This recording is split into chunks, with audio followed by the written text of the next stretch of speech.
do it all. There's no supplanting or. What am I trying to say? Supplanting that? That's not right. That's not right. So. Well, you can't deny that. How about that?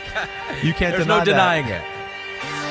There's no denying that I need to supplant the word that I was denying to use. I don't know what the hell I was trying to say. Yeah. I really don't. I'm still trying to figure it out. So Pete thinks maybe you were trying to say there's no substitute? Yeah, or you can't. I don't even know. I don't supplant. Am I making up words? I don't know what the hell I was thinking there.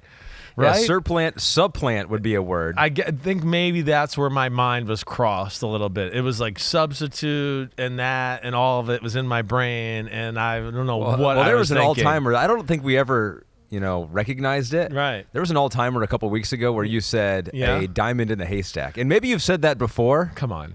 It's one of the first pages of my book. Dang it. I mean, it is. Yes, it's definitely a Simmsism that now, I said a few times mistakenly, right? And now I just use it as part of my normal vernacular. Well, it's one of those where it's very clear what you mean. Right. And I think it might be even better than why is there a needle in the Connecting the tea leaves, right? That's another one I've done by accident, right? Because, reading the tea leaves, you connect the dots. Read between the tea leaves. I've kind of confused. That's what I've done. No, but then I lean into it now and just go this is the way I talk. Well, hold on. I think it's better. I think the diamond in the haystack. Why are you trying to find a needle anyway? Who cares about the needle? Exactly. Let it be in there. I agreed. You don't need to find it. All right, and then it's you find the diamond. You're like, wow. That's what you find the needle. You're like, ow, I hurt my finger. Oh, What's the point? Why did I do that? Why was I looking for that in the first place? I'm trying to really emphasize and make these things stronger. I feel like I'm really helping the English language in a lot of ways. If only people would sit up and recognize that. Only if they would. We got a good one today. We got a little bit different one. Yes, we do. Because we have been putting you in your barn, grinding on tape, 20 dudes on offensive line. Rank these people so people can call you an asshole every week, please. 20 dudes on the defensive line.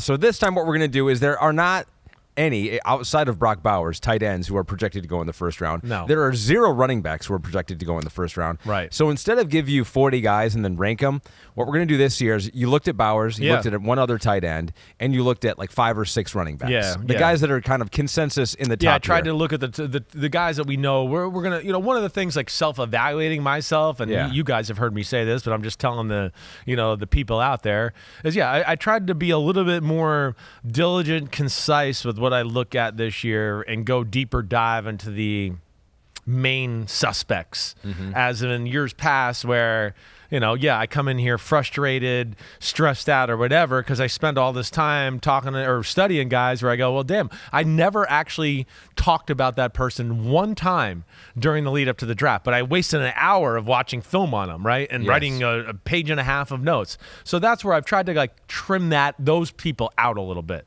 That's where I've done it a little different this year, right? I watched the Ohio State tight end as well, but even after, just to your point, and I'm asking you because I don't gauge this stuff on a daily basis.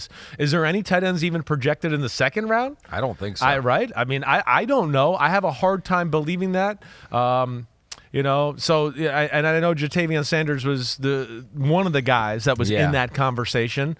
And but I'd still be interested to see if that even happens. There were guys that popped at the combine too. Remember Tip Ryman and Theo Johnson, and so those are a couple of guys that were put on our radar at the combine. But going to be more run-based type of guys too, so they're not going to be drafted in the top 60, right? The Ohio State kid, Cade Stover, he's a guy I checked out. He's a good player. He does a little everything well, but is he going in the top 60? No, he's not, right? It's going to be down the line a little bit. So, tried to kind of hit the guys that are most relevant, that the people want to hear about, right? And you'll put your stamp on it. You'll say, is he worth the hype? Is he going around where I think he should go?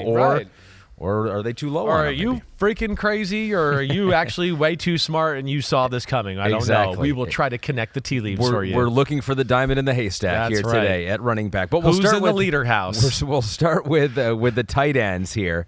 And you just looked at a couple here, but let's just take a look back because I like these podcasts to also be a state of the league, a state of the position, and kind of what we saw. We saw last year too. UT Madden says, when evaluating tight ends, how do you factor in the lack of focus focus that college offenses typically have on the position. Brock Bowers is a unicorn because of productivity and skills, but for others, how heavy do you weigh certain aspects of tape for the pass-catching portion? That's right. College football is not conducive to great tight end play, right? They don't know how to use the tight ends like the NFL does. There's not as much under-the-center play-action passing, which is great for the tight end, right? That's a huge, big part of it. A lot of the teams in college football just don't even know how to really feature the tight end, right? It's all about spread. Let's run inside, outside zone, read option, and just get to our playmakers on the outside and let them run around, right? So there's few teams that know how to do that. That's why we see some teams. Who are the teams we see traditionally with tight ends, right? Michigan. Notre Dame, Michigan, right? Ohio exactly State, right. maybe. Ohio State, a little bit. Iowa, exactly. Teams that kind of play a pro-style football, right? Wait, he has to block, but then we can use his blocking off a play action, and now he's down the field, and we know how to feature him, and we know how to, so a lot of these teams in college football, I mean, sometimes you go through a game, they don't even play a tight end. It's 4 receivers and a running back every play, right? So that's where it is a little different. And this is a position of it's just like, hey, I got to see the pure skills, and then you just got to try to piece it together from there, right? Because you're not going to see a guy featured the same way as like a Sam Laporta was last year or George Kittle or Kelsey, right? Or other guys, David Njoku, where they know how to use these guys, tie it together with the run game, and then also find a few little wrinkles to get them the ball in space every now and then. That's just not an aspect that's really prioritized in the college game right now. And that's why, it is a little different. It's a good question by you at UT Madden. Well, we needed to take a step back because last year's draft class for the tight ends was really good. Insanely good. So let's take a look back at your rankings for 2023. And you had Dalton Kincaid, along with most people, as your number one guy. Had some injuries last year. Wasn't as big a part of the offense maybe as we thought in Buffalo. But Sam Laporta, you were higher on him than almost everyone else out there. You loved what you saw at Iowa. Even though it is tight end university, it wasn't like he was catching 1,000 yards. No, he's the perfect example. He's the perfect example of going, wait, he blocks well, his body works right, and then you go, he doesn't catch 1 million passes. But when asked to. Exactly. Yeah. When asked to, he knows how to get open, separate, use his body, right? You saw enough to go, wait, when he's covered, he can still catch the ball, right? And the same thing with Michael Mayer a little bit at Notre Dame. Again, it's not featured. It's not like it's Gronk and Kelsey and they're drawing up the offense around him. But if there is at least an element in the offense that does know how to work them, use them a little bit. And, that's what we saw. It's a good group. It really was. And it ended with Sam Laporta catching 889 receiving yards, 10 touchdown passes. And Dalton Kincaid just behind him, so maybe I was underselling him a little bit, 673 Took him a little while to come on, but yards. They got it going. Just a couple touchdowns. I mean, I know I'm biased right now, but Sam Laporta, I'm calling him top 5 tight end in the league. Oh, I don't know. The tight ends are pretty damn good right now in football. I mean, you got Kelsey up there, obviously, perennially. You got Kelsey, you got Mark Andrews, right? Mm-hmm. Your guy is awesome, and Njoku's really good, right? We got Kittle. Okay, Kittle's still damn good, right? I just want to make sure, Dallas Goedert's pretty damn good, right? Hunter Henry up in New England's pretty damn good. I'm probably missing a few other guys. If you guys, Darren Waller, we know but it's coming down. Kyle Pitts, Cole Kmet for the Bears is damn good too. Okay. So do you want to revise that top 5? I think you could argue. You could argue top 5, certainly top 10. I'm with you. Oh, Trey McBride for the good job, Pete, another young guy who we had as the top tight end 2 years ago, right? I just say tight end's good right now. I say one Lions guy is top 5, and you and Pete gang up on me and try to name 20 guys. I think you're right. I was just trying to make the point of tight end, I feel like, is becoming more of a fad and not in the NFL a little bit again. Again, I think we're going to see the NFL a little bit get away from all this spread stuff all the time, and we're seeing a little bit more of the emphasis and run the ball and be big and do all of that. And tight end, for whatever reason right now, we're seeing some freakier type of guys on almost a yearly basis for the most part, right? I mean, again, those 5 we showed last year, the 5th guy, Darnell Washington, I mean, he was built like a Greek god. He played a decent amount in year 1. He's got some work to do and polish in the pass game, but damn, there were some good guys. And there was guys that we made honorable mentions that were also really damn good too. Green Bay had a couple, Tucker Kraft, exactly, Luke Musgrave. Right. Yeah, I know. There's one other one I'm thinking of that. The Niners took a guy from Alabama, right? The kid that was a pretty good tight end. Good kind of a pass-catching tight end. Who you also would put ahead of Sam Laporta if you were ranking him right now. Never. I loved Laporta. I did. That's your guy. But I do think it's Cameron Latu. Exactly. Yeah. Thank you, Pete. But yeah, TJ Hawkinson, we didn't name him. Yeah. Right? Oh, that's true. When you start to think about it, you start to go, damn, there is more good tight ends than you think right now in the NFL. Very good point. Yeah. So what happened with Kyle Pitts, yes, too? Because that was last year had a good deep class, but like Kyle Pitts was supposed to be the generational talent. I know. I think we called him that. Right. Specifically him. And it's a unique case. I don't want to make this like it's a theme of tight ends, but he came out. When he came out, he kind of had the similar hype of Brock Bowers, who we're about to talk about here, as like a guy who can change the game. Yeah, what happened there?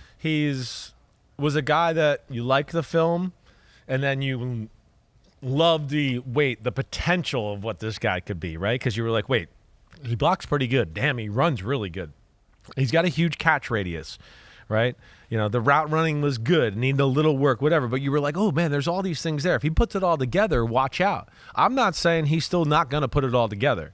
Now, I think a little bit there is like getting somebody else off his getting another weapon on that offense to get off his ass a little bit, right? Like, can they stop looking at me all the time? I think Drake London's going to help that. Mm-hmm. I also think he did not have a quarterback that is necessarily conducive to tight end play. Again, when you throw to a tight end, right, more times than not, it's like, damn, it's a tight window. Damn, I got to throw it here. He's really covered, but he's big, and I just got to trust that he'll catch it and adjust the ball to the right way. But it's pinpoint throwers, right?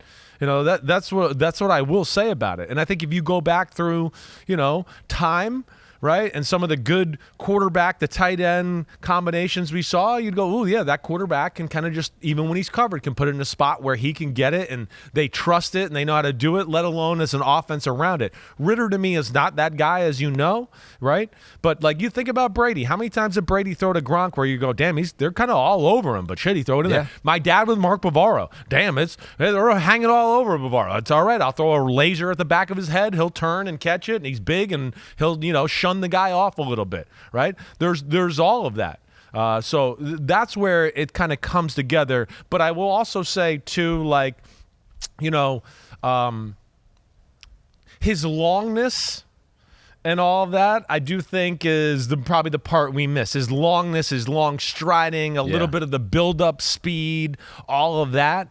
With the modern-day NFL linebacker, the way they are and how they're running right now, and we got some safeties that are bigger, it's just not quite the mismatch I think we all expected it to be at that position. But I think this is the year you see him unlock. I think it unlocks to a different year. Yeah. And he'll still be the same number, right? Because the NFL wanted to charge him hundreds of thousands of dollars to change his number with Kirk Cousins. Both of them said, screw it. We'll just keep what we got going on here. Kirk Cousins, 18 for the Atlanta Falcons this year, I believe. All right, so let's get into the tight end. The tight end, I say. And you did look at one other tight end here, too, that we'll talk about in a second. Yeah. But you did not rank this, but by consensus, this is the number one tight end in the 2024 draft class by everyone else except for Chris Simms, because we're not specifically doing that for tight end right now. Of all the ones, give me this one. Put out a thing that says I have him number one. Brock Bowers, you dove into the tape.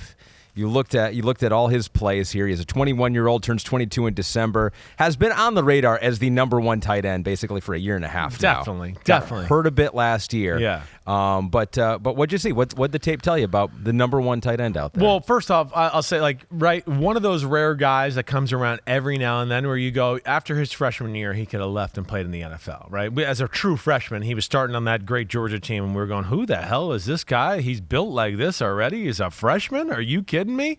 Right? So he's been ready. That's the first thing. This is a no-brainer and definitely one of the safest picks of the draft, once again, with an incredible high floor, high ceiling, whatever you want to talk about. He lives up to the hype. He lives up to the hype. The door opens, I think, at 10 with the Jets, right? I think that's where a lot of people think, oh, the Jets might do that. We'll see where that goes. But I do think 10 to 20, right, is, maybe 10 to 25, which I don't think it's going to go that far, but 10 to 20 I would expect is to be the sweet spot for Brock Bowers. What's there not to like? I mean, here's the first thing. When you see a guy as athletic as he is, right, and we've seen all the highlights, and Yak, right, after he catches the ball, he breaks tackles, he can run away from people. So you turn on the film and you go, wait, I've watched enough college football in Georgia to know he's damn good in the pass game, right? What am I going to see in the blocking game, right? What am I going to see in that? That was the first thing I was intrigued to see. What's that going to look like? Is this just going to be, kind of Travis Kelce, I'm awesome in the pass game, but I kind of just get in your way in the run game? I don't really block people and do that, right? Or am I going to see somebody where I'm going to go, no, this is more like Sam Laporta or George Kittle, and he digs people out of there, and like he can win one-on-one matchups against pretty damn good players, and you go, shit, our tight end just moved the D end. We ran behind him on 1st and 10 and got 7 yards because he moved that D end, right? Yeah. Well, the answer is he's the Kittle, Sam Laporta guy. Like that. To that level. It's up there, right? You like him. Neither one, like Kittle isn't or wasn't as good then as he is now, right? That's where sometimes we all got to remember, like this is a finished product we're talking about at this point.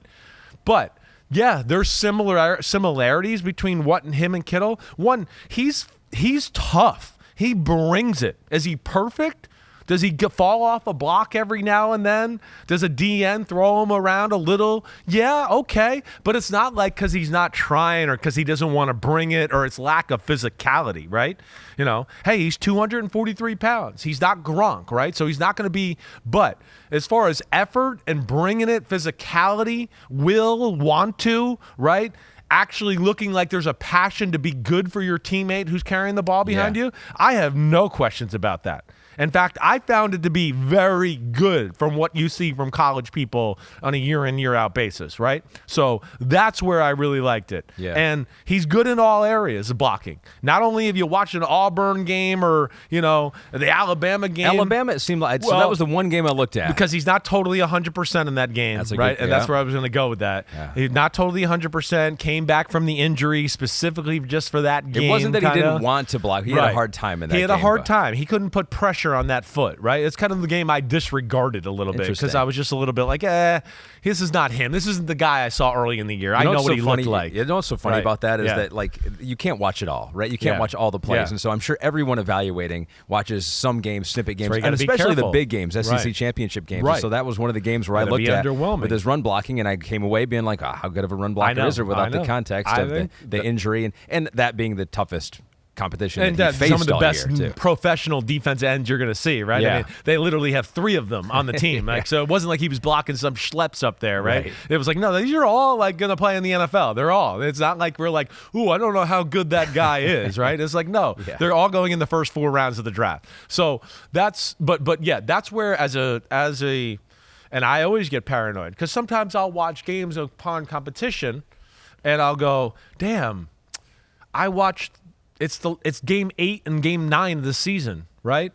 And I go, damn, I got to go back and watch one early. And I tried my best to go, wait, I'm going to watch one game from the first 3 games, one game from the middle games, and then one game at the end of the year so I don't fall into that. Because I've been burned by that in the past. I watch the end of the year and go, oh, I didn't realize the guy was playing with a high ankle sprain the whole last part of the season. No wonder he couldn't ever, cut that way or do everything, right?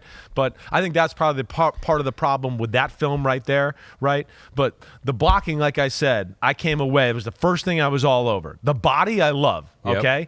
I mean, it's rare to see a white guy tight end with that kind of legs and ass. I just will say that off the bat. So let's look at it. You said he's not Gronk, and there was this picture around the NFL Combine of the 2 standing together. And so, I don't know, Kristen, if we have it back there, and who is in graphics today, we got Gabby and Morgan, Mackenzie, Morgan and Wyatt back there. Okay, everyone back in the back room has produced this picture. So it was Brock Bowers standing next to Gronk, and this alarmed people because not only did Brock look a little smaller than Gronk, he also looked like a 5th-year engineering student a little bit with the haircut. And, he's not doing himself any favors with his T-shirt, the shorts, or anything there either. He's not. The shoes. It just was not the coolest look we've ever seen. No, exactly not. But Pete, am I clear in understanding that there is another picture of the 2 of them? So his mom. Okay, so the mom was like, hey, quit ripping on my kid. He's not an engineering student, although he is smart, and he probably could have done that if he wanted to. He can stack up to Gronk. He's not as tall. I mean, the measurables are this. He is in the 12th percentile for weight. He is in the 23rd percentile among tight ends for height.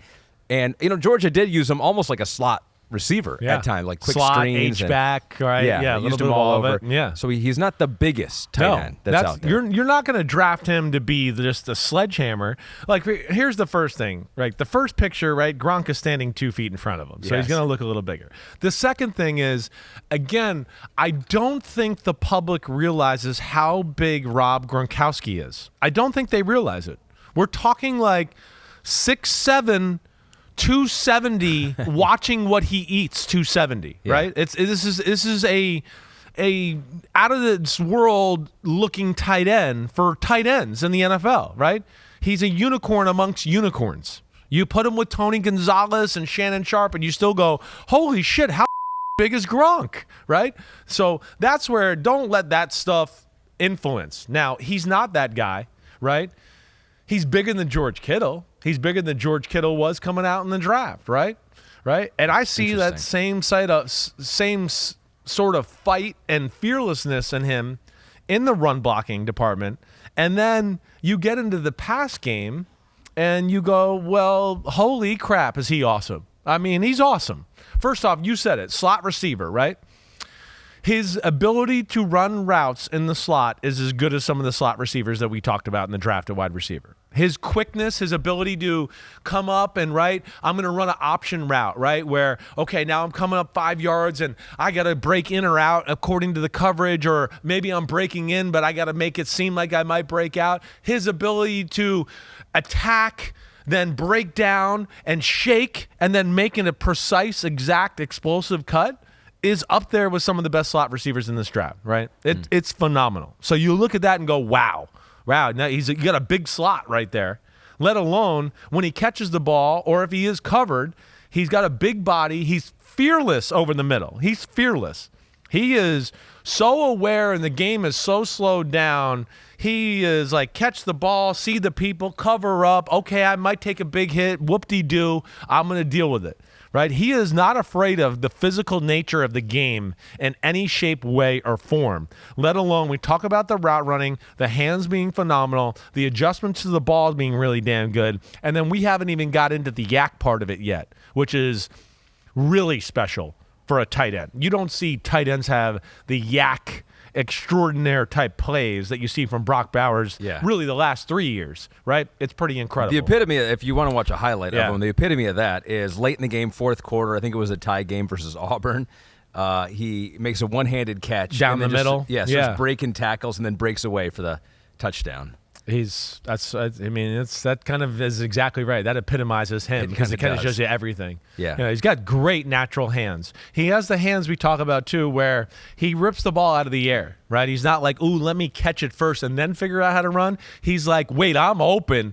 I hope this ball is somewhere where I can, because I see space. I need to rip it because I need to go.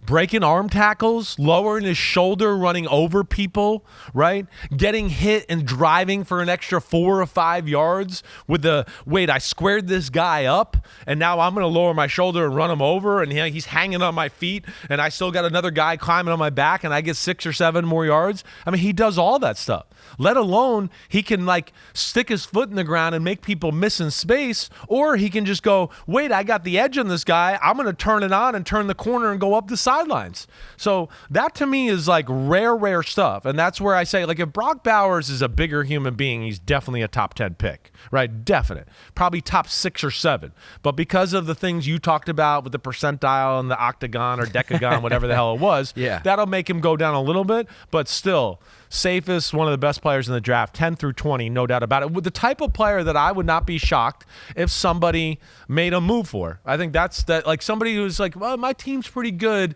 I could really use this piece. Because he's the one guy. He's the one guy. He's the one guy this year at this position there is, it's such a drastic drop-off that if you were looking for a difference-making tight end, this is the only guy there. So he missed the last 4 games with that ankle injury, had tightrope surgery to return at the end of the year, did not work out at the combine. And Georgia Pro Day is today, Yep. so we're going to learn a little bit more about his physical acumen. He was a rushing threat, too, ran for almost 200 yards and 5 touchdowns, so he really did. He's a weapon, man. He did almost do it all. So you mentioned, projected top 10 pick. PFF calls him one of the most well-rounded tight end prospects to ever enter. I would agree. The NFL. I would agree. Again, I think people are underestimating how good his blocking is. If you watch the last few years, and I know that Alabama game, I think that's what a lot of people have done. They went to Alabama and they went, I think he could be more in blocking. And I want to go turn on early in the year. Yeah. I mean, he's a dog. I mean, he is ready to mix it up with people. And I'm not saying it's perfect, but the effort and like the tenacity is all there. So Lee Eisen, homie, tweets into us, my Jets need O-line help and receiver help. Would drafting Brock Bowers help fix both problems or neither problem? I know. Yeah. So, I mean, that will be the question for the Jets because Right. clearly they have a need on the offensive line. But Brock Bowers could help that and give you some additional pass-catching ability. More so that. I mean, they really do need to protect the quarterback there. If you're the Jets, what are you thinking? Well, it's like if they want all-in sexiness right now, then yes, Brock Bowers, right? Go for it, okay? Right? Then you have to, hey, hopefully Tyron Smith and Morgan Moses stay healthy at tackle, right? You know, we have a few guys back behind them we think are okay, you know, but damn, it's Rodgers, and this might be the only year, or it's one of the 2 only years, right? We got to make it happen. Right, so that if they're that thought process, and then hey, a little bit of like, hey, maybe in the second or somewhere else we feel like we can get a guy with good value that help the offensive line, I could see them doing that, right? But I think that's what they have to balance is the right now and the future. Where do they want to go? I mean, Brock is going to be great for right now and the future, don't get me wrong, but is it better for the big picture future of your football team? Yeah. Right? That's the big thing. And when we talked about offensive tackles, we brought this up with the Jets a little bit. Like, where do they want to go with this, right? Because, again, you're putting a lot of, hey, we want to win it with Rodgers, but you got Tyron Smith, who's got an extensive injury history and getting up there in years, and Morgan Moses has got a little bit one and is getting up there in years, right? Do you want to just go, hey, we're going to roll the dice, we're going to take Brock Bowers, and we're going to roll 7s because we think they're going to stay healthy all year? And that's what they're going to have to figure out who asked that question there? Lee Eisen, right? Yep, Lee Eisen. So, good question, Lee. Where does Brock Bowers want to go? So we have an interview. This is with you guys. Yeah. Radio Row. Yeah. Super Bowl. Us guys. PFT. You and Mike. I haven't heard this yet. I did. Let's hear. You were there. Yeah. Let's hear what he said. Is there a team that you're eyeballing for your future in the NFL? I know you can't control it, but if you could, where would you want to go? Whoever wants to take me. I mean, it's hard to say. I'd love to go to. He wants the Niners to get rid of Kittle, and then he wants to go to the 49ers. That'd be all right. Let him say it. I'd be all right with going to the Tennessee Titans. I mean, I liked it down Really? in the Georgia, Tennessee area. I mean, I thought it was cool, but that'd be a cool spot to Yeah, be. you hear that, Titans? It's a good you hear spot. that, Titans? Get ready, I played in Titans. Tennessee for 2 years. It's a great football town. It's only getting better. So I hear you there. It's a great place to live, too. Yeah. Pete is so mad you didn't make an argument for the Giants right there to make him a top 6 pick. Seriously, I'm disappointed in myself. I'm glad he answered the question, though. It was awesome. We were in shock, actually. Really? We were in shock. Yeah, because we sat there, and I think we both put it on our social media, me and Floria, because we were a little bit like, you never hear a guy say, I'd love to go play for this team, right? Yeah. Usually coming out in the draft, they're taught to be robots. Oh, I'm honored. I'm privileged. I want to play for anybody that wants me, right? Those are the answers you get. But he's from Napa Valley.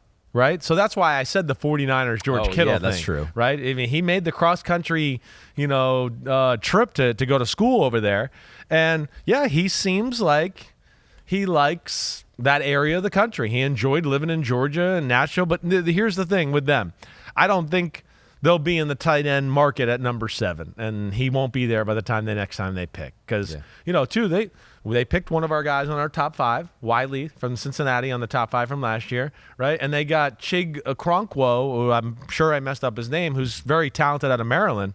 Yep. Yeah. Okay, I got it pretty close there. And so I don't think they're going to be in the tight end business, so he's going to have to look for a new zip code to live in because it's not going to happen in Nashville. Simply Believe 39 wants to know, this is a good question. Yeah. Where would you have Bowers ranked against the wide receivers when looking at pass catchers altogether? Ooh. So your top 5 wide receivers, I think we have that again and to refresh your memory. And I know you were there when you did this. Yep. So you probably already remember. I was there. So here they are, Malik Neighbors, Brian Thomason, you got Marvin Harrison, Rome Odunze, Roman Wilson. Would he crack your top 5? He would. He would. He'd be in that Rome Odunze, I think, area right there right around there. I think so. I think I'd have him like, do I make him 4, and have Odunze 5, or do I leave Odunze 4 and make him 5? I would feel comfortable with that. It's going to depend on what you think you can use as an offense, right? It's all of that. Exactly right. How many receivers do I got? What do I need? What am I missing? What do I want? What element of my offense do I want that I feel like we don't have, and I don't have the guy that can do that? And that's what's all going to play into this a little bit here, right? So, but I would say that'd be generally, hold on, I'm going to pull up the NFL draft order too, just to make sure, like, is there anybody else I'm missing or thinking about? We said the Jets at 10. Mm-hmm. The Raiders, I don't think that's happening. Well, I got a question for you. Nicholas Belfort, right. Actually, he has the question for you. Is Bowers too good to pass up at 15 for the Colts over a Quinyon Mitchell or a Dallas Turner? Turner probably won't be there. I don't think Turner would be there. Mitchell would be close. Really intriguing, right? He really would be. They do need a corner like that, in my opinion. Now, their thing is, and you've heard me say this before, they play a lot of zone, right? It's Seattle 3 scheme, right? And sometimes they don't value that man-to-man corner quite the same way other teams do, right?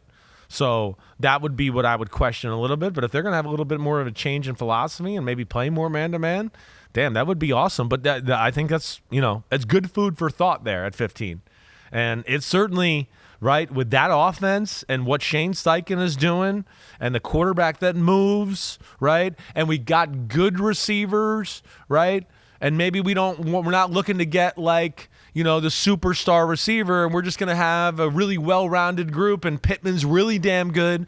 Alec Pierce is good. Josh Downs is really damn good slot, and now we add to this, and now all this like damn good becomes, oh shit, we're kind of great as a whole, right?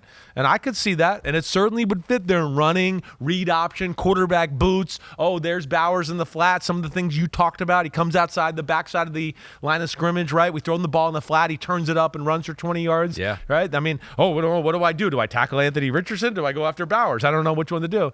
He would certainly fit what they want to do and how they play there. All right, there it is. 15 to the Colts. It's a good question, though. 15 to the Colts. Anything else you want to say, add about him here? No, I think that's about it. Yeah, He lives up to the bill. I was curious about that. I Yeah. was curious because we've been hearing. I'm always wary when we've been hearing about a guy for this long. I know that the hype becomes bigger than the play or the film. Right. But he lived up to the hype. He lived up to the. I had no doubt he was going to live up to the hype in the passing game. Like I said, I had seen enough in college football to go, wait, that's real. I know that's real. I know that player he's playing against, and he's in the NFL last year. Right? And you're like, what? I saw him do that to that guy.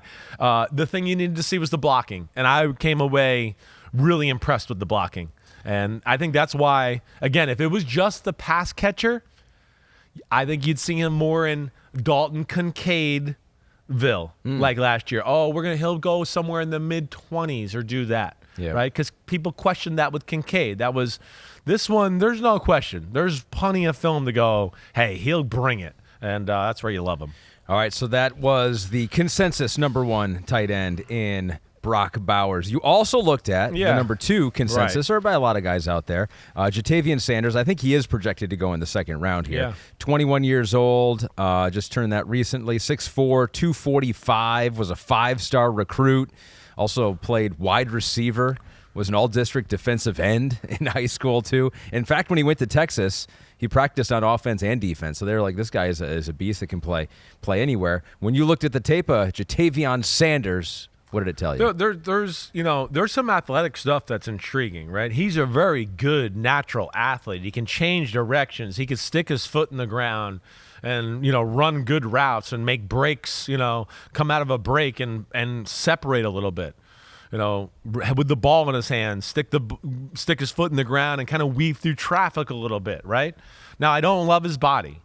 6'4", 245. The legs he's a good-looking athlete, but when I look at him, I go, ooh, my first thing is that when I looked at him is there power here? Can he move people when he blocks, right? Is this going to be a pass-catching tight end that's, good at pass-catching, or is it going to be pass-catching and then, like we talked about with some of the guys last year, Michael Mayer or Laporta, can he break some tackles and be physical after the catch, right? That's what I expect from a tight end, right? Those are the things that missed with Jatavion Sanders. It's not the athletic ability. It's all the physicality stuff that is underwhelming, right? So big, moves so well. Damn, you're just going to let that guy tackle you that easy? Damn, you're going to just go down that like that? Damn, you're not going to lower the shoulder and try to run that guy over and get an extra 4 or 5 yards, right? And then you couple that with way below average run blocking, okay? That's where, I saw enough to know that Jatavion Sanders was looked at as maybe a late second round pick. I have a hard time believing that after watching it. I would say it's going to be more in the third round, but maybe somebody is looking for that pass catching tight end like you're talking about, just a little bit bigger body to work the middle of the field, and it only takes one person. But, as I look at it or compare it to last year's class, I kind of look at it. I wrote 70 to 90 when I got done watching him ultimately as the player. So if you just look at his contested catches, he puts some good ones on tape. He does do that. He has some great catches with people around him, taking a hit then, Adjust and being the able to ball, hold on. doing that He's way, got good sure. hands. He can jump and high point it. And so there are some flashes of really good athletic ability. Definitely. But you do look at the running game, and I did look at a couple running games for him, the run blocking. And I wrote it as braces for contact, does not seek contact. There you go. Right. Like, oh no, I don't want to run this guy and have a car crash. Yeah. I'm going to just break down and let him hit me and just get in the way, right? I mean, that's kind of what he is. He almost seemed more interested to show the ref that he was not holding or doing something like that. Than actually finishing a block. Yeah. I mean, so that's where there's got to be work to be done. And that's where, you get into this process, and that's where teams got to do we think he's got it in him? In a visit when we met him, talking to his position coach at Texas, right? Is it in the guy to get it out of him to be more of that physical presence? And that's what they're going to have to figure out. But that's the biggest thing, right? All the sexy stuff is pretty good. Right? It can be, for sure. It can be. It's like you go, ooh, that looks nice. Ooh, damn, he's got nice hips, running routes, making people miss a little bit and all that. But still, you come away wanting more. And you still come away going, damn, I wish he would have caught that ball right there over the middle, like you said, where he shows a little toughness there. But then, lower the shoulder. Let's try to do something. Take the hit on. Go somewhere. He's kind of over the middle. Oh, wait, I might be hit. I'm going to kind of go to the ground with it and not have to, deal with trying to make something happen more. Right, and I think that's a fair assessment of him overall. It is striking when you watch him right after watching Brock Bowers, because when Brock Bowers catches the ball, you do get the feeling in his mind, he's like, all right, now the real work begins. Definitely. Now it's time to see how far we can get. He is catching the ball, engaging it before he even gets the ball. Yeah. He's running down the field going, whoa, I'm open. If I get the ball right here, I got a space, and he's excited about it, right? He has got a drop or two because of that, because he's so excited to run and do something here after the catch. It's not because his hands aren't bad, but he's that comfortable and that good to go, I'm just going to rip this out of the air because I see the safety down there and I'm going to make a miss or run him over and do all that. Starking different, Stark difference. Yeah. Starking. Yeah. It's a new word. I think it's just Stark, yeah. We add that. We're starking. It does seem like it should have an ing on the end of it, though. Right. It's a starking difference. I think if that had been the norm, then what would be you doing right now?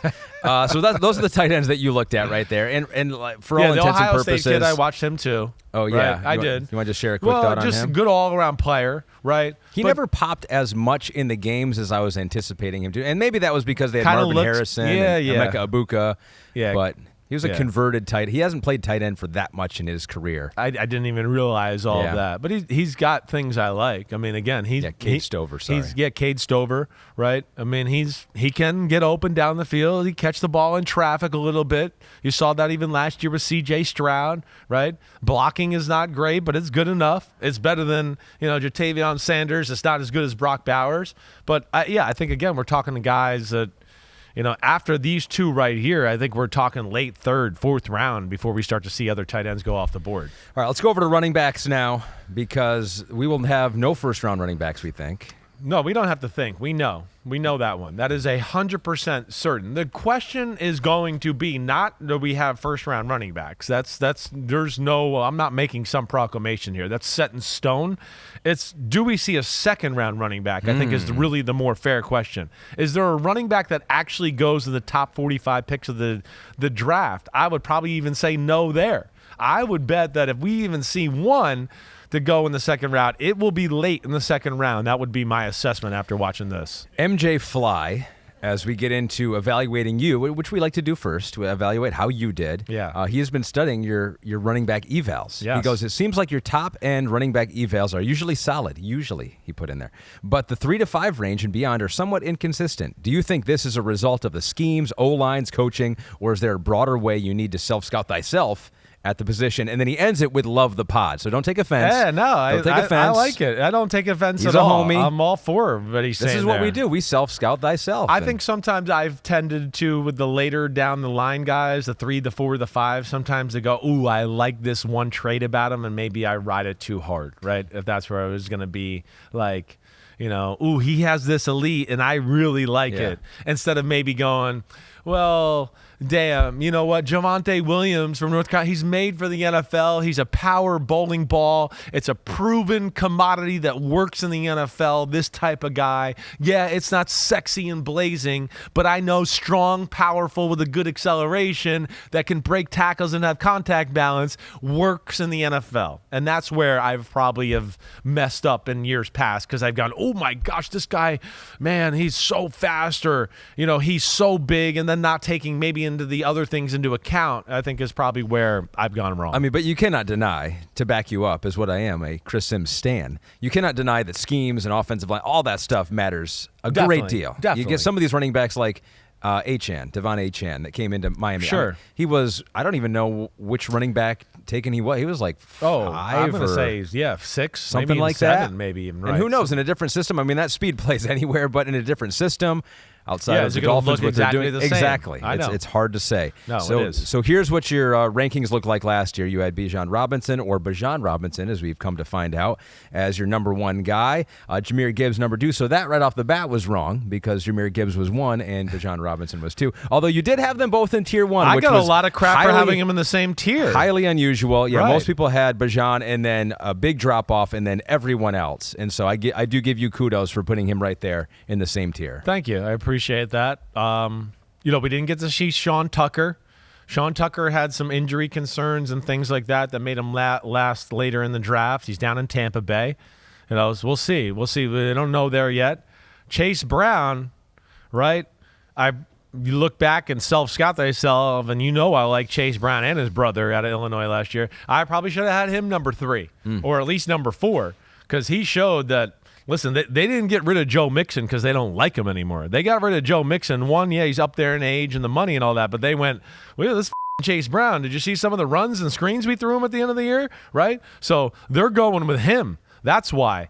He was really impressive. But, Roschon, a little disappointed, and I don't want to say disappointed, but I thought I might see better in year 1. We'll see if he makes the adjustment too in year 2 and becomes more of a staple in that Bears offense. So let's start with a Texas guy right off the bat then, because I think incredible. he is projected by most people as the first running back off the board. Right. And right now it is round 2, 47th overall. So what we'll do here is we'll give you where they're projected to go in the draft. I like that. And then we'll say if you think they're better than that, they deserve to be drafted higher than that or lower than that. We're not going to give you the cop-out of that's about right. Okay. I think we're taking that off the table. We are? Okay. Yeah, you can't just go, I think it's about right. That's about right. And even if it is about right, you have to say higher or lower. And then we'll grade you on that. Okay. So Jonathan Brooks, Texas, 6 feet, 216 pounds, 20 years old. We have a photo of him, so let's just give the homies a look at him maybe this was a photo of him at his senior high school. Oh, this is his senior high school game log. Oh, okay. So he was a high school legend. So I'm seeing a 310-yard rushing game, and then he follows that up with a 215-yard game, so big drop-off. Look at the end. He has 500, Oh my 202, God. 304, 305. So against Lorena, they beat him 61-48, and he had 501 yards. He had 9 touchdowns in that game. How is that even possible? We did at the combine. I questioned him and I said, "Who are you playing?" Like, I don't know about this. Okay. Yeah. I don't know who they're playing, and that's where it could be a little crazy at high school. You could have an NFL player playing against a really poor level of high school football in a certain area of the country, and all of a sudden it's like, wait, is this the greatest player I've ever seen in my life?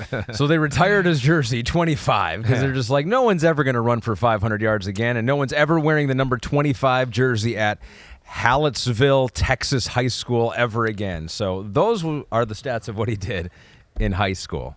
But this is college, and we're talking about the NFL here. So you looked at the tape. What'd you think of Jonathon Brooks? Yeah, I mean, I like Jonathon Brooks. I do. Now, am I sitting here going to go, again, we're not talking about first-round talent or a guy that's going to blow you away that way, right? But you talk about a guy, again, 6 foot, 216, got some strength, right? Certainly has breakaway speed, has pretty good feet to go along with it, right? Vision's not bad. Right? So, I mean, I think the big thing with Jonathon Brooks is it's good in all areas, let alone he does have big playability. But I'm not going to say, I think the thing that I look at is what's the thing he's elite at, right? And I don't know if there's one thing that I go, ooh, that's really special, or what he does there, right? Has good, good feet to kind of find a hole, redirect in the hole in between the tackles and do all that, but also not the kind of good feet that you always see him break ankles or make people miss in the open field, right? That would be the other thing too. He can do that, but are there some runs? Are there a lot of runs where I go, whoa, there's a lot of space? This is going to be awesome. Watch out. He got tackled for a 15-yard gain, right? And I'm going, damn, it's him against the safety one-on-one, and I'm expecting, here we go for a 50 or a 60 after I make this guy miss. So that's where, let alone, it's not a lot of make guys miss, break ankles, or run over people or break tackles that way either. If there's a hole there to be had, he has the speed to capitalize on that for sure, right? But as I'll say with a lot of these guys, you're going to hear me today, I'm going to go, they don't do a ton on their own. What's there to be had, they do it. If they're straight enough fast to take advantage of that, okay, that's cool. But there's very few of them where I go, ooh, there wasn't much there, and he still got 7, or he should have got 2 and he got 12, right? And that was my big problem with all these guys. Speed is good, but I don't think it's special. Power, the same thing. It's good, but I think, it's solid. It's not special. Doesn't break many tackles, doesn't run people over, doesn't push the pile, which I'm a big one into too. Nothing there. Put your head down, smash it in there, move the pile, make it 2nd and 7. Don't dance and sit there and then make it 2nd and 10. And those were kind of my issues and good things about Jonathon Brooks. So he has often been compared to Jamal Charles. Yeah. And Lance Erline on NFL.com says the comparison of Brooks to former Longhorn Jamal Charles might feel lazy to some, but he has similar size and traits as a runner. And I will say to you, I didn't see Jamal Charles. You mean you didn't see the guy who averaged over 5.3 yards for his career in the NFL and had 4 rockets up his ass and was one of the biggest home run hitters in the history of the NFL? You didn't see that? I'm really surprised, because this is a late 2nd, early 3rd round player we're talking about. I thought you were going to see that with that guy. And as you say, that does the player a disservice, right? To have that expectation on him, and then you see him play, and you're like, well, what happened? You're supposed to be Jamal Charles. And I'm kind of curious to do this because you haven't shared your opinions with me, and normally I see your rankings coming in here. And so me, novice film guy, watcher guy, has an opinion. And I go, I don't think he's the best running back that I watched out of this group. I don't think he's number 1. I would agree with you. Okay. I'm interested in who you're going to be your number 1. Okay. I like this all right. film guy, watcher guy. All right, so here we go. 47th overall. Yeah. You're on the clock. Right. You taking him here? Actually, 46, because you can't take him at 47. That would be right where he is. No. I'm going lower. You're going lower. I'm going lower. I feel like that teams will start to think about him in this range, right?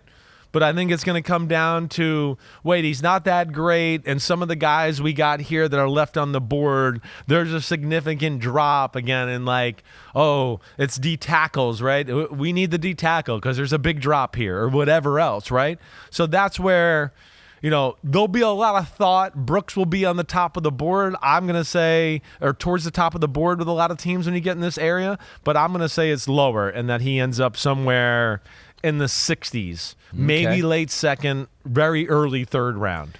Our next running back we're going to talk about is projected to go in the 2nd round, 56th overall. So that is the line right now. This running back played at Florida State. Trey Benson, he's 6 foot, 216 pounds, played his first 2 seasons at Oregon, transferred to Florida State in 2022. This past year was all ACC, rushed for almost 1,000 yards, had almost 6 yards a carry, 14 rush touchdowns, a big part of the resurgent year for the Seminoles. What'd you think of Trey Benson? Well, I love his body. I think that's the first thing I'll say right off the bat. I liked his body better than Jonathon Brooks, right?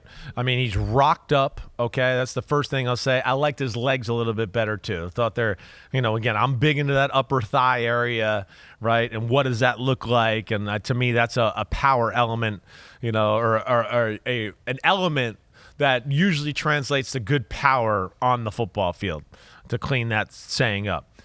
He's ran 4.39 at the combine. He doesn't play to 4.39, in my opinion, on most plays. Every now and then you see it break out when he's got a lane or whatever else, right? But I'm talking about like the consistent explosion, acceleration to the line of scrimmage through the hole.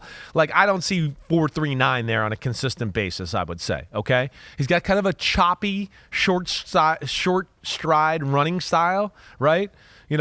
Which I think it can be good in the NFL because you're kind of keeping your feet close to the ground. And it's going to give you good contact balance. Kind of reminded me of like Leonard Fournette and the style of run, right? I'm not saying he's Leonard Fournette coming out in the draft. He was the number 4 pick of the draft.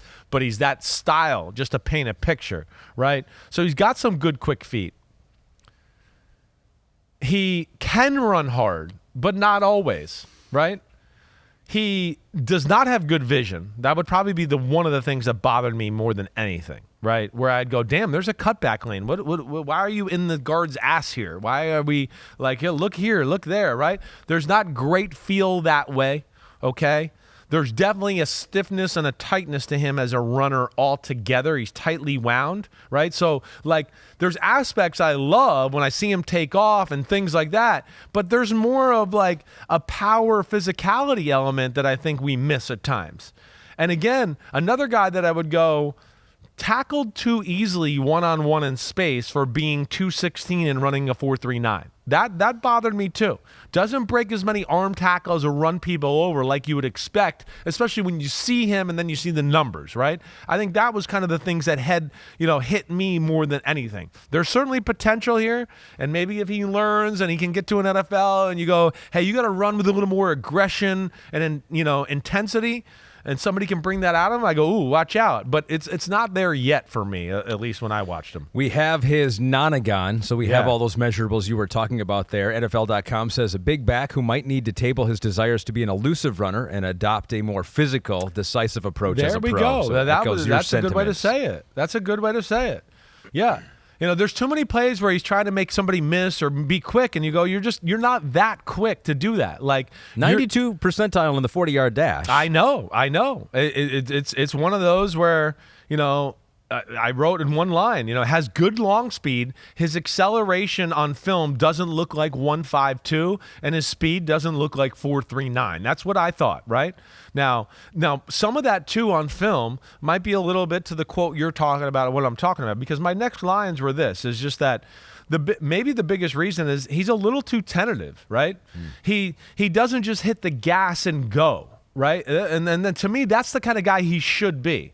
Right? You're not the hesitation, let me hop around, jump cuts. He doesn't do jump cuts or any of that, right? That's not who you are. You need to be a little bit more of just a crazy freight train coming downhill with the way he's built, right? And then the speed that he's got. Like that to me, right? But that's one of the problems too, is a little bit of a get the ball, I'm not sure where I want to go, right? And I think that maybe leads to a less physical approach at the line of scrimmage than it should be at times. And then you couple that with, you're tentative here because there's no hole. The hole's over here. Like if you saw the hole, you'd be able to run full speed and be more aggressive with it. So those are things he has to work on, but doesn't make a lot happen on his own. Again, I'm big on that. A lot of people can run through a hole the size of a freight truck and get 20 yards. I mean, me and you could do that in a lot of these games. What if it's a hole, there's a linebacker in it? Do you make a miss? Do you lower your shoulder? Does he bounce off? What do you do at the second level? And those are things you just don't see on a consistent basis with this guy. But he's got the speed to take advantage of holes and make big plays for you. That's for sure. So Pro Football Focus says he is overeager to get to the sideline and outrun defenders rather than find a cutback lane. So same things you were saying about him right there. You got Dave69 wants to know something. We got Dave here. What up, Dave? I think Trey Benson is a great fit for the Ravens scheme. Keep those shotgun plays with a rookie quarterback. Rookie running back, excuse me. I don't disagree with him there. I don't. hey, a little bit like, hey, the field's a little spread. You got to worry about Lamar, right? If you can get him attacking downhill just a little more aggressively, what we were talking about, that's what I would like. Because, again, they're the type of team, too, that's going to like, oh, whoa, we worried about Lamar. There's a seam here. Can you hit it full speed and get a 50-yard gain because you have that type of speed? You can do that, You know what I mean? That's where I hear that. And the Ravens, as we know, they usually pillage the biggest, baddest dudes on the planet. And if you're not a big, bad dude, can they turn you into one once they get you there?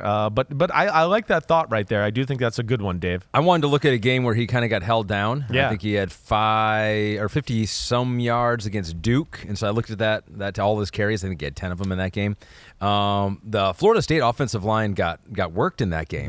By the Duke offensive line, and then 2 words, Dwayne Carter. So that showed up. You saw Dwayne Carter a lot in that game. They got, and like you mentioned, the offensive line did open up holes for Benson throughout the season, and so it was a little bit surprising that Duke was able to do that to them in that game. Yeah. One of the other thing too is like a little the context clues, right? We always talk about too. Yeah. Right, and just one of the things that jumped out to me in the whole thing was just that, hey, there was games where, like, if he was that good and they felt like he was that great, like, why didn't they ride him harder, right? That to me was a little bit weird at times, where I was a little bit like, why only 10 carries? Yeah, why? Why are we only getting 8? We're getting 8 carries here today against this team. We're in a dogfight. Like, wouldn't you want to ride him more? I mean, those are little things that certainly popped out. Here I was saying this is a guy. He's tough because this could be a guy that turns into the NFL, and because of that body and that speed, where we go, oh damn, he's good, right? I will say that I did think I liked him better than Jonathon Brooks. I'm not. I don't disagree with you there. I think I did too. Yeah, I did. Not that I loved either one of them, but yeah, there's a part of me that thinks he can translate better to the NFL and the style of football there. But the real question, 56th overall. Yeah. Higher or lower? Lower. I'm afraid I might go lower on this whole damn group. You're just going to be like, so this is low. Everyone wonders why are running backs not getting paid? Because right. Chris Simms keeps doing this kind of stuff on his podcast. Yeah, because like you brought up the Ravens, like, they had a guy in Keaton Mitchell, right, last year. Remember he hurt his knee really bad? He was undrafted. He is like, or was he a 6th or 7th rounder? He was really late either way. But either way, it was like he was the best running back on their team last year in the 6th or 7th round. It's a tough position. There's no doubt about that. So let's go to Blake Corum now. Okay. University of Michigan. Yeah. 5'8", 205 pounds, came back for another year of college because he had unfinished business, and he finished that business, winning the national championship at the University of Michigan. So this past year, he set Michigan single-season records for rushing touchdowns. I mean, he just finds the end zone, 27 of them, and 28 total. Big Ten record in points scored. Scored a touchdown in 26 of his final 27 college games. Now, it helps that you have an offensive line that was one of the best, if not the best, in college football. Yep. As a collective unit, although those individual pieces, not necessarily top picks as of right now. Right. Has a knack for finding the end zone. Definitely. But what'd you think of Michigan legend Blake Corum? I mean, he's a legend. There's no doubt. Dependable, reliable, takes care of the football, gets a lot of tough yards between the tackles, right? He does. He's got very good contact balance. He runs with, more power and strength than you see most guys that are, what is he, 5'9", 210? I'm right around there, right? 205, I guess, is what he measured in at. Yep. So that is impressive. Vision is damn good, right? The ability to kind of weave, cut, wait, there's no hole, or there's a small hole here, let me get through it, and I got to make a really quick cut right after I get the hole and then get a few more yards this way. Yeah. That's what he's best at, yeah, right? Setting up those second-level defenders after he's already made a good move to get exactly through the hole. Right. Yeah. That's where you really look at it. It's rare, actually. I mean, he's a smaller guy that you look and you turn on, and, I think it's going to be a jitterbug. He's going to make people miss. He's actually a really gifted, like you just kind of talked about, short yardage between the tackles, tough yardage running back. It's the other stuff that you'll actually go, it's not that great, right? I mean, again, finding explosive plays, finding the speed to break away from people. I bounced it outside. I can run away from people. I made a nice cut. I made the guy at the second level miss, right? they got me from the ankles, from behind. I didn't have quite enough speed to pull away and make it a big run, right? Yeah. He almost immediately has to go towards the sideline and try to maximize the yards. He's not going to break it for a touchdown, but can he work the angle in a way? Go to the sideline, work it in the angle away to your overcommit. Now he could cut back and maybe find a few other yards, right? That's kind of what it is, right? Or I just keep going to the sidelines and you tackle me, or I try to lower my shoulder and drag you for a few yards. But, that's what it is. That's kind of where I look at it. But you're not going to be blown away by the physical traits or anything like that. I think the biggest thing he's good at is cutting on a dime in little short areas. And you see that even in this combine workout with the 3-cone drill. He had a phenomenal 3-cone drill. I think he ran like a 6.82, I believe. That shows you the ability to weave and cut on a dime and do all that stuff.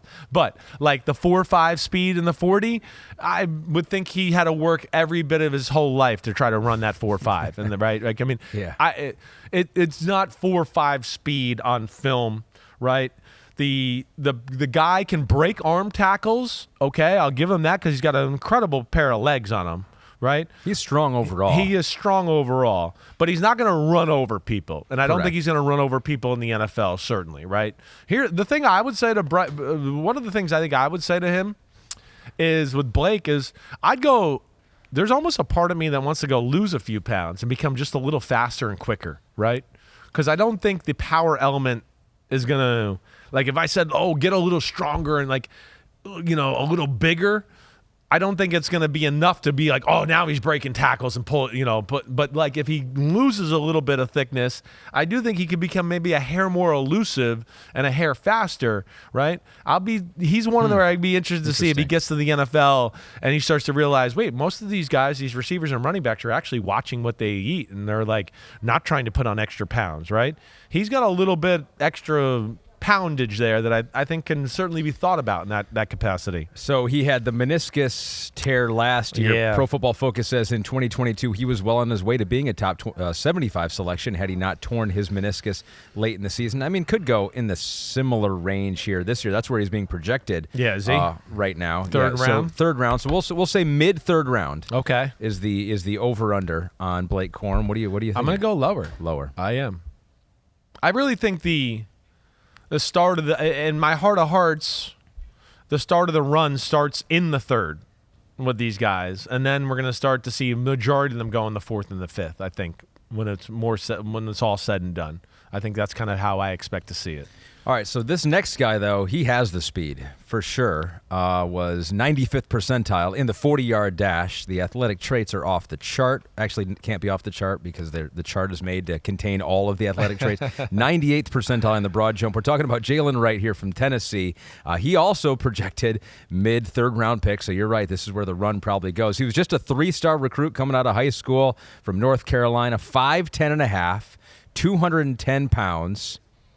What'd you think of Jaylen Wright? Jaylen Wright, compact, rocked up buddy, incredible legs, right? Rocked up buddy? Rocked up buddy and butt I like that and better, body. I like that better. We'll combine the words there, buddy. You're rocked up, buddy. Right? I mean your body and your butt. That's what I'm combining. You're not really my buddy, all right? But not that he couldn't be. Yeah, I don't want to rule that out. You're right. He definitely could be. I was always good friends with the running backs, right? It's that, right? Decent feet, definitely a little ability, right, to make a jump cut and get into a hole and do all of that.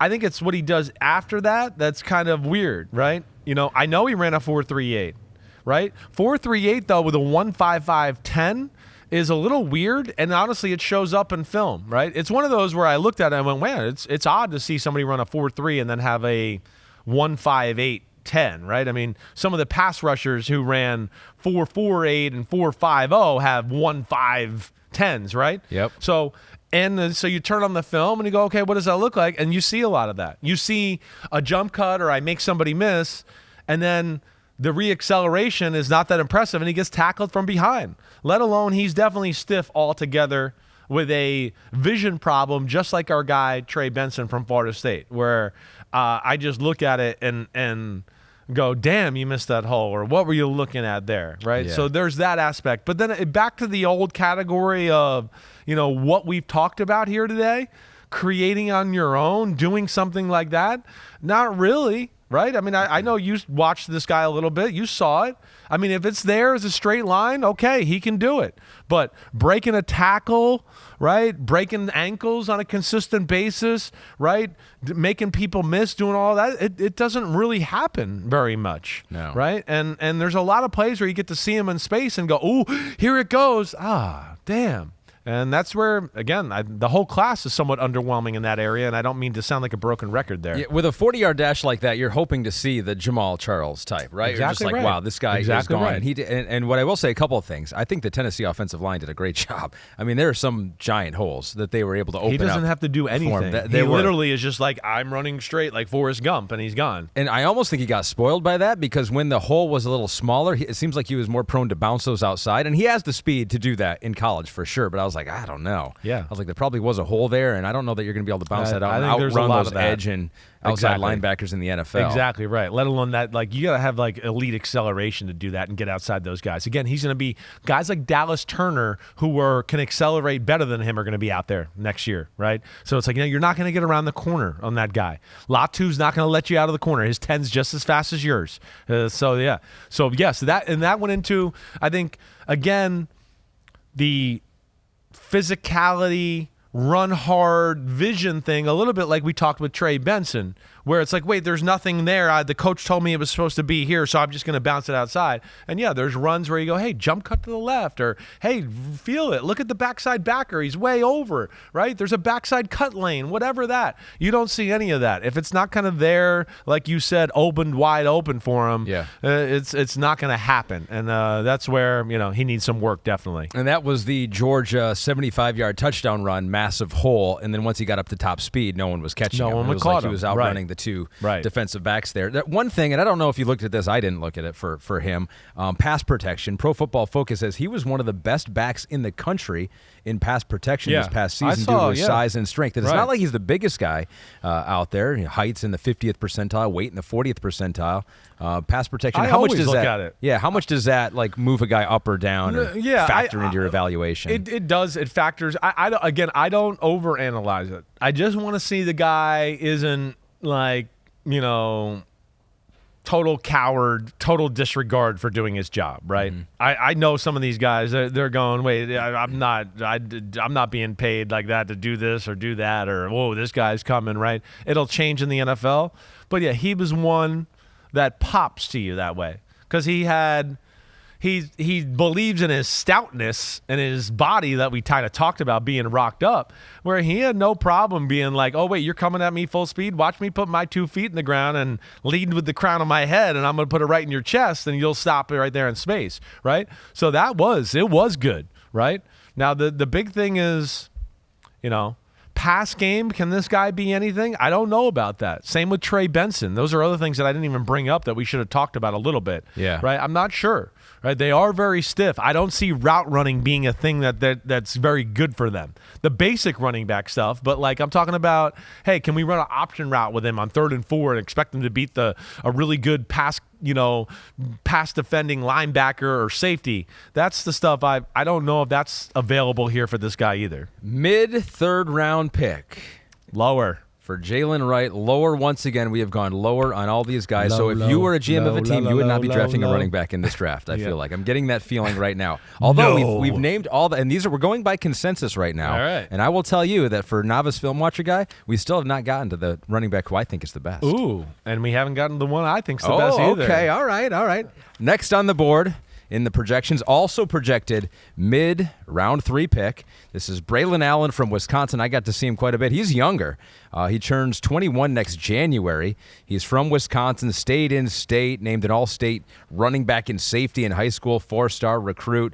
In 2022, he had a school record 96-yard rushing touchdown versus Illinois State. Illinois State, the power that we know they are. So before we get into your evaluation, guys, can we take a look at Braelon Allen standing next to Derrick Henry? Because Braelon Allen's a big guy, 95th percentile in height and weight, and still, Derrick, oh my God, what does he say? Don't get it twisted. I'm big next to most people, but the man is massive. I did not think it would look that drastic. Derrick Henry is massive. Oh, he's That's massive. insane. He also looks like he's got a little upper body pump from the workout going on right now, so his shoulders and arms look even bigger. That's but true. I mean, he's a unicorn. It's been never, like, in the history of football, has there been anybody like Derrick Henry? That's insane. I mean, never. He's insane. Let alone, like, again, he's that size, right? And his athletic ability is off the charts, right? I mean, this is like, he was one of my first great early calls at running back with Derrick Henry, right? Everybody, he's too tall. He's not good enough in short spaces, and runs upright.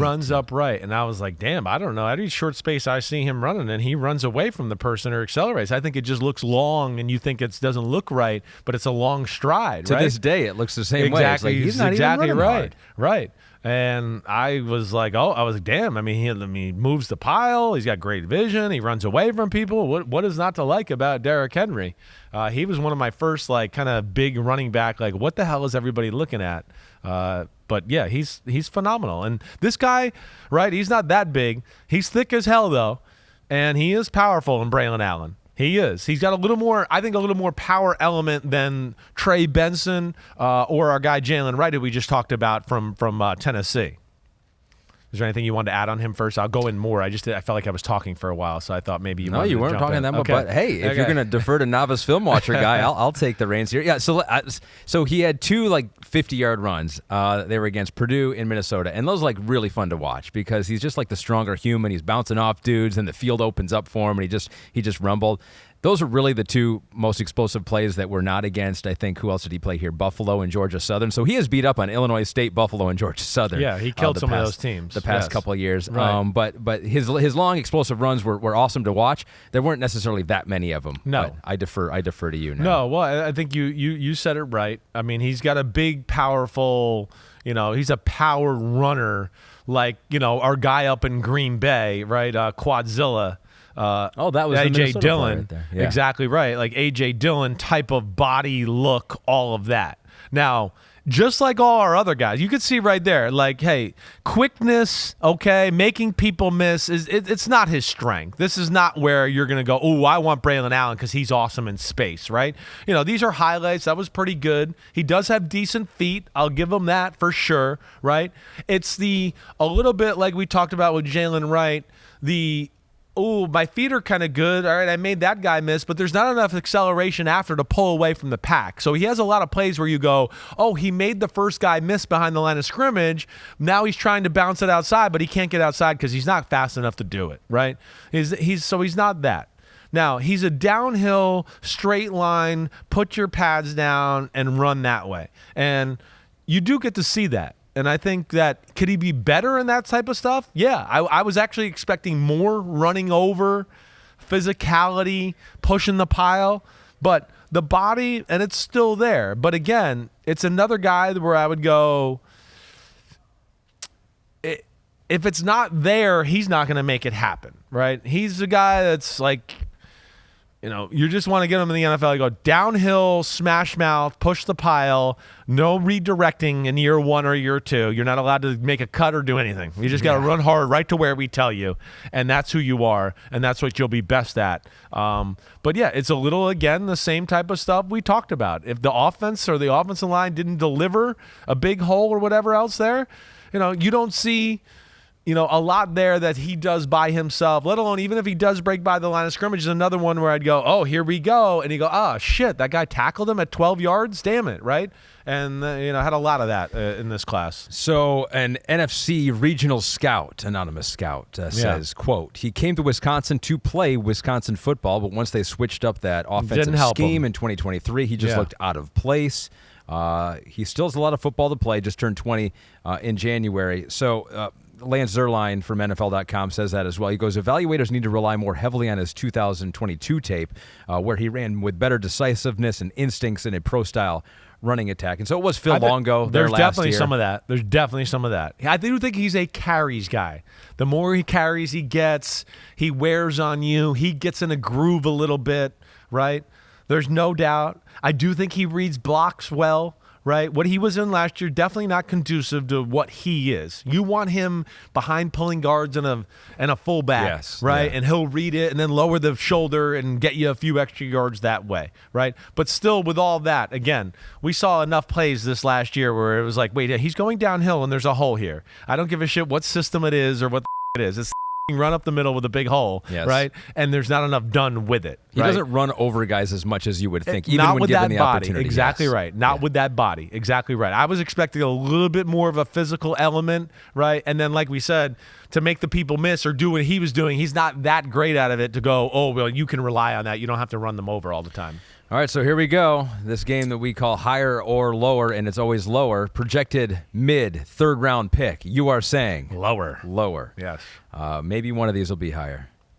These prospects are mid, Pete says. Yes, except for the one guy that I haven't talked about yet. All right, so we're getting there. We still haven't gotten to my favorite. We got two guys here that I both like as far as their NFL. Dang it! Why you gotta steal my thunder like that? But I wonder if we're in agreement of the one guy who we both agree on here. All right. So maybe not. So the next guy we're going to talk about is MarShawn Lloyd from USC, projected 4th round pick. So that will help him here in this contest. 5'9", 220. He's 23 years old, out of Delaware. Lived there, but then went to high school in Maryland. 5-star recruit, 2023, transferred to USC. Where was he before that? South Carolina. Was part of, it was such a weird year for USC. I mean, Caleb Williams, you look at his numbers there, there was definite dysfunction. Yeah, their offensive line stunk. Offensive line for them. We have some video of Lloyd versus Notre Dame this past time, and so let's take a look at the video here and what you kind of noticed from watching the film. I loved he's a thick ball of muscle, right? That's the first thing I would say. I mean, again, it's 5'9", it's 220, right? It's damn good that way. Not going to blow you away with like the long speed like you see right there, right? But I'm going to say this right now. This was my guy. This is my favorite running back I watched right here. I don't know, you feel the same way? Or he was your favorite too, right? Okay, I mean, I'm not shocked. I mean, again, right? It's we're not talking about a first round running back or anything like that. But the speed is good, obviously, there to, run down the sideline against a Notre Dame team that's damn good. I mean, top 10, and he can score a 30-yard touchdown. But it's the other stuff that, it's the between the tackles running that I love more than anything. Right? I mean, he was the first guy that I went, ooh, the acceleration's real. Like the ability to hit the hole, or if he makes somebody miss and then takes off again, right? Where we had guys that ran 4.39 with 1.55, and I went, the acceleration wasn't that good. He runs 4.46 with a 1.56, and I go, his acceleration on the football field is better than 1.56 with how he can make a move or stop and then restart and then pull away from people. He's one of the first ones that I saw that I went, wait, when nothing's there, he still gets something. He can break a tackle or make somebody miss like we saw or do any of that, right? He can weave through the box and between the tackles almost like a Blake Corum, but he's got more physical ability to kind of take advantage of that, right? I'm really appreciating you bobbing your head because you're agreeing with me here, really, right? But, makes people miss, restart, accelerate really well, good hips, good wiggle, right? Can stick his foot in the ground and redirect after being committed to another hole. Like, hey, I'm running between the guard and tackle. I'm running full speed. Oh, crap, it just stopped. Well, boom, stick his foot in the ground, cut the other way, and be seamless with it. Or even jump cut and do that. That's what I love. And then has a little bit of the hips again, too, to where it doesn't have to be, like chop, chop, chop, cut. He can go, wait, I'm just going to kind of weave through here and do that. So he had a little bit of both what I see as what I expect out of top running backs there that I liked, right? Of course can run through arm tackles. He arguably has the best legs out of all the running backs we've talked about in the whole draft or in the whole draft in general, right? And then here's the other aspect that I think he's going to be a handful on. To me, running routes and doing stuff like that, I thought he had, if you ask me out of all these guys, it's 3rd and 4, I need a guy to come out of the backfield and be like a Christian McCaffrey and run a one-on-one routing on somebody. He'd be the guy that go, he can do it. He can do it. He catches the ball good enough, and he understands how to cut and kind of lean people and do stuff that way. So, yes, this was my top running back. in MarShawn Lloyd. I really liked watching him, and I feel like he's certainly being undervalued in this. Pro Football Focus says his burst, agility, and long speed are all well above average for the NFL level. NFL.com says while he ran with improved patience and set up blockers more diligently in 23, he ran with a greater sense of urgency the year prior and proved he could create explosive plays without as much help from his offensive line. So it was interesting. So as part of it's funny when like I hear stuff like that and I want to go listen to what you're saying, grading company, and you didn't talk that glowingly about the people in front of them, but yet you have them ranked. This is one of my favorite things of the draft. Yeah. Listen to what you're saying, replay it. You're saying the guy that you just waxed poetically awesome about is worse than the other two guys that you have in front of him, and you pointed that out to me. I don't understand that sometimes. So I thought that offensive line, right? And so it's like he does have a little a tendency, maybe an eagerness to bounce outside a little bit, doesn't see it, but I was like, is that just like a weak offensive line where you just don't trust it and you just get in bad habits? You assume the hole's not going to be there and you're going to have to bounce outside. Yeah, right. But to your point, it's apparent on tape. He has the ability to get to the open field, and then when he does, he maximizes the yards more so than I think any running back that I saw here. It's just like he makes the most out of every situation, it seems like. I felt that way. And honestly, like, listen, I saw one of the comments on our thing here about vision, right, too. And I just want to go, man, I saw a lot of, like, unbelievable cuts, and it wasn't perfect. I get it. But I still saw some, like, just see a few runs where I go, whoa, how did you see that one? Or, whoa, that was quick to kind of readjust and find that hole there. Maybe it was lucky, maybe I don't know. But there was definitely a few where I was like, that's phenomenal there, period, right? And then here's the other thing that puts it over the edge for me too, right? You know, I'm big into F it. There's nothing there. I got to lower my head and my shoulder and go in there like a kamikaze, and I got to get yards for my football team. To me, out of all the guys I watched, he was the most willing to go, there's nothing here, screw it. I'm just going to lower it and just bring it, and we'll see what happens.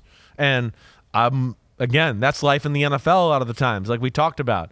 You know, I don't want him to bounce it out too much. Now, he's got the kind of quickness and agility to where I can understand him maybe more than some of the other guys we talked about doing that, right? But still, he'll get in the NFL, and they'll go, would you stop bouncing it outside? Yeah. Lower your damn head and go in there. And he's going to thrive in it. He's going to thrive in it. And strong as hell. Runs through a lot of arm tackles. Got a very good stiff arm, too. Shows up in almost every game where you see him get out on the edge or get through a line, the second level, and he lowers that stiff arm on somebody. Stays square to the line of scrimmage. You know I'm big on that too, right? Hey, I'm making a cut. I can't be like turned sideways because if somebody kind of hits me, I'm going to go down. I'm staying square. My balance is there. Oh, wait, the backer's coming after I made that cut. Now I can lower my shoulder and take on and maybe bounce off of him too. That's another aspect that I thought he was really good. Twitchy, can accelerate, can catch the ball. Best route runner, I thought, out of the running backs. So he was 7th in FBS with 7.1 yards per carry this past year. 820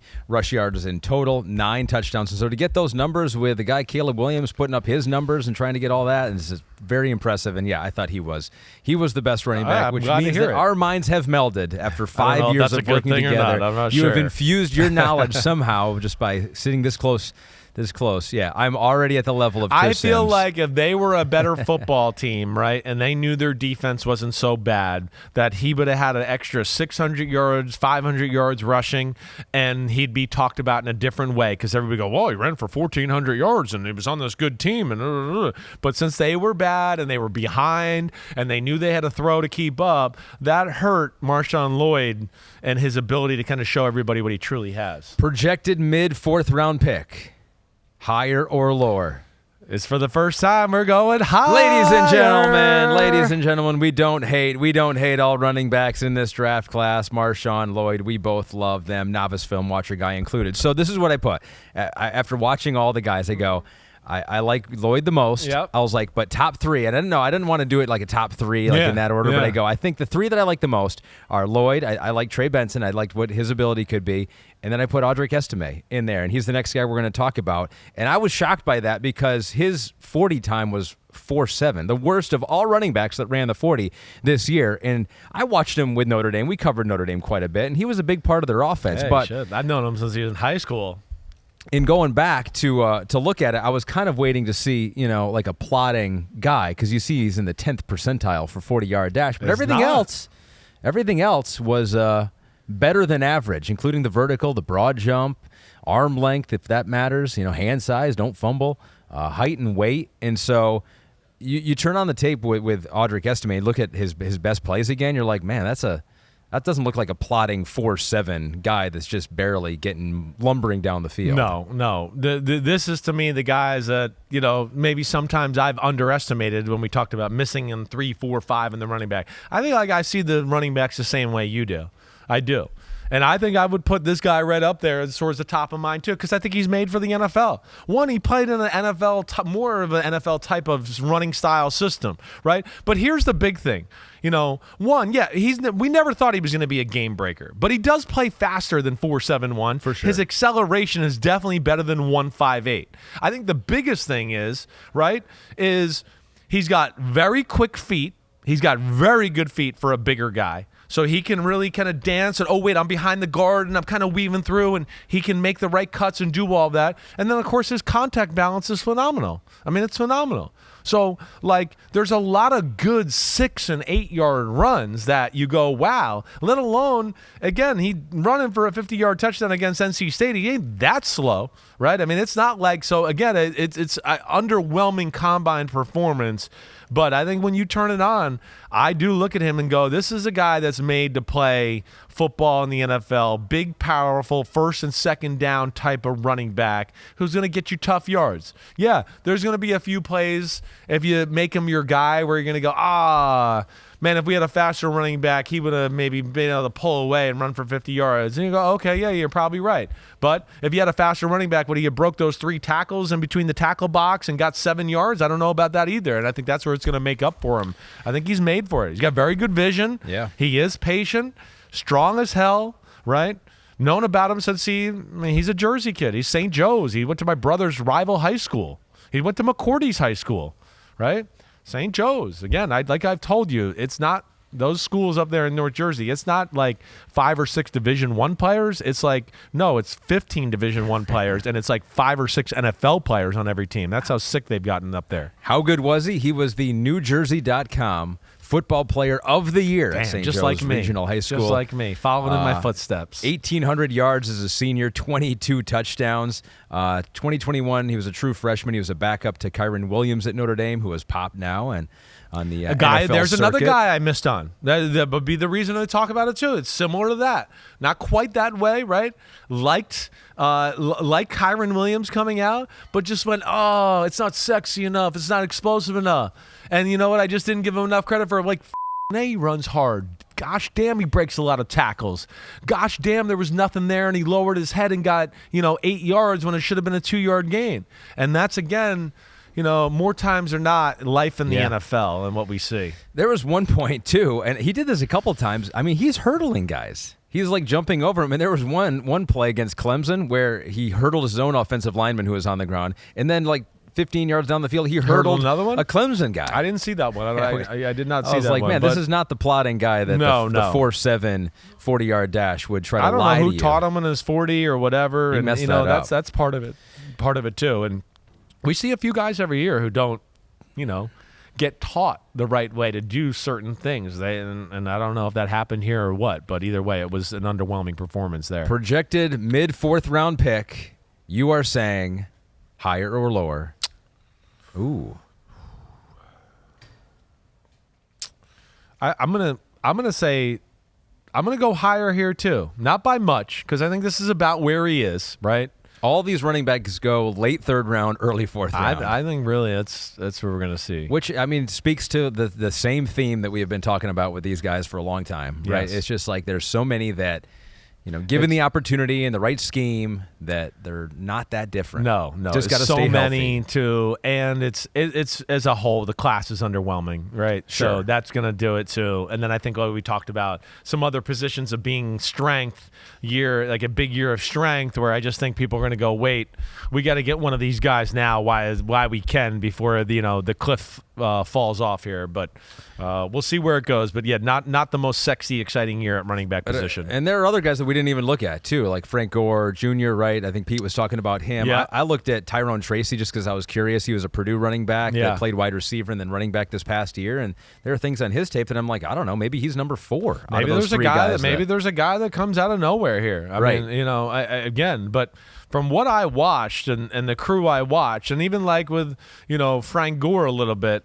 Right? I don't think he's in this class here. I don't think he's in this class. I think he'd be in the next class of guys we're talking about. Got a little of the same things we've talked about with all of them, Frank Gore, let alone he's smaller than these guys too. But, yeah, it's a class of not a lot of special, not a lot of, ooh, wow, he did this on his own. There's some bodies and some pieces of guys that you like, and now it's just like, which one is going to be able to put it all together in the NFL and then be on the right team and scheme that fits him, and who can take advantage of it, and we'll see where it goes from there. So maybe your favorite team will get one of these guys and they will pop in the 2024 season, but that's it. We've looked at running backs a little different this time. Yeah. I like that. I think that was instructive there. Yeah, I mean, I don't, It's a good overall conversation. I think we're going to do that a little bit, with safeties and linebackers. Sure. Again, I early look at linebackers and cracking through them. Like, there's no way anybody's getting drafted in the first round.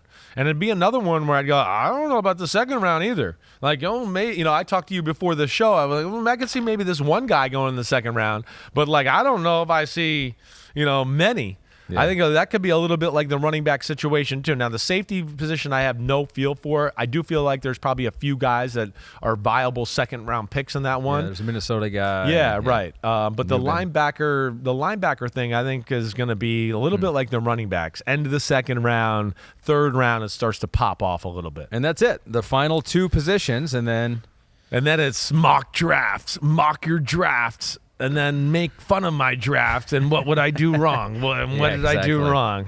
Yeah. So, but we're cracking through it. Again, appreciate the questions today. I thought we had a lot of good, intelligent questions. Good, yes. Please keep sending them in. We need to lean on you guys. I want to have the more talks about certain guys. But yeah, next week we'll get into it a little bit. Safeties, linebackers coming to a theater near you. Ahmed, thanks for being film guy, watch film guy. Yep. Way to go. I'm catching you fast. You right? are. I mean, damn, you're going to take my job. Mind meld. He's coming for my job. He's coming for Tarico's job. He's just going to take over NBC Sports. That's what he's here for. Yeah, that's my plan. And he's wearing his famous red pants today, which thought I would. We didn't bring it up at the start of the show. I'm disappointed in myself. Have to talk about it at one point in the podcast. Yeah, you got to bring him out every few weeks. Fulfill that obligation. It's part of like Chris Simms has a top button. You got to wear your red pants every now and then. Yeah, it does have a Twitter account, as Pete mentioned. Yeah, right. You're kind of a big deal. All right, everybody, be good. Send in the questions. You know where to find us. All right, everybody, enjoy the weekend. Masters this weekend. That'll be cool. I always like the Masters on Sunday. It's a nice, enjoyable day. To me, it's like the start of spring. All right, be good, everybody. Peace out. Clap it up. Clap it up.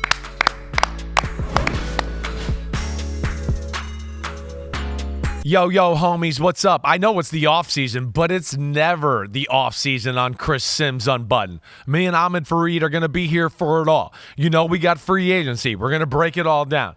The draft, the rankings of positions. Of course, we're going to unpack it all. Hit subscribe, get to my free agency reactions, 2024 draft rankings, and more. Thanks again for watching. Peace out, homies. See you soon.